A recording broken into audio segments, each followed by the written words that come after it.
Telugu Desam party కార్యకర్తలకు ఎప్పుడు అండగా ఉండే పార్టీ. వారి అభిప్రాయాలను పరిగణలోకి తీసుకుని వాటిని అమలు చేసే పార్టీ. చాలా సందర్భాల్లో చూసాం మనం, చాలాసార్లు విన్నాం కూడా. అలాగే టీడీపీ కార్యకర్తలు కూడా చాలా క్రమశిక్షణగా ఉంటారు. నిర్మోహమాటంగా జరిగే తప్పులను కూడా ఎత్తి చూపిస్తూ ఉంటారు. వాటినన్నింటినీ బాబు వారి పరిగణలోకి తీసుకుంటారు. తీసుకుని ఆలోచన చేసి సరిదిద్దుకునే ప్రయత్నం చేస్తుంటారు ఆయన. ఐవీఆర్ఎస్ ద్వారా అభిప్రాయాలను సేకరించేది కార్యకర్తల నుంచే. మొన్న బాబు గారిని దర్బార్ సమావేశంలో ఒక టీడీపీ సీనియర్ కార్యకర్త తన ఆరోగ్య పరిస్థితి బాగాలేదని చెప్పి అర్జీ పెట్టుకుంటే ఇమీడియట్గా యాక్షన్ తీసుకుని వారికి సహాయం చేయడం జరిగింది. ఆ సహాయం ఏంటో, ఎంత ఇచ్చారో వరలరామయ్య గారి చేతి మీదుగా అది అందించారు. అదేంటో చూద్దాం ఒకసారి. సీనియర్ టీడీపీ నేతకు పార్టీ తరపున సాయం. వరలరామయ్య చేతుల మీదుగా నగదు.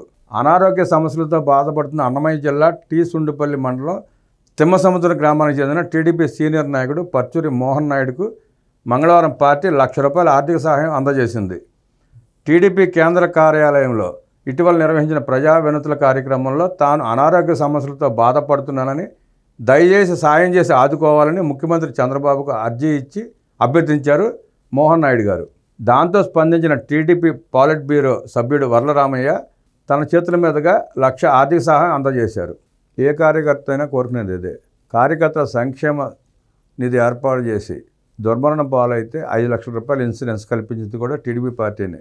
అనారోగ్య సమస్యలతో హాస్పిటల్కి వెళ్ళినా సహాయం చేసేది టీడీపీ పార్టీనే.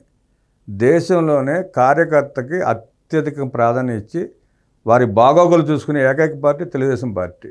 అందుకే టీడీపీ అంటే కార్యకర్తలకు అంత అభిమానం. కార్యకర్తలన్నా టీడీపీ అధినాయకత్వానికి అంతే అభిమానం. నాయకులు వస్తూ ఉంటారు, పోతూ ఉంటారు. కార్యకర్తలు మాత్రం శాశ్వతంగా ఉంటారు. అది చంద్రబాబు గారికి బాగా తెలుసు.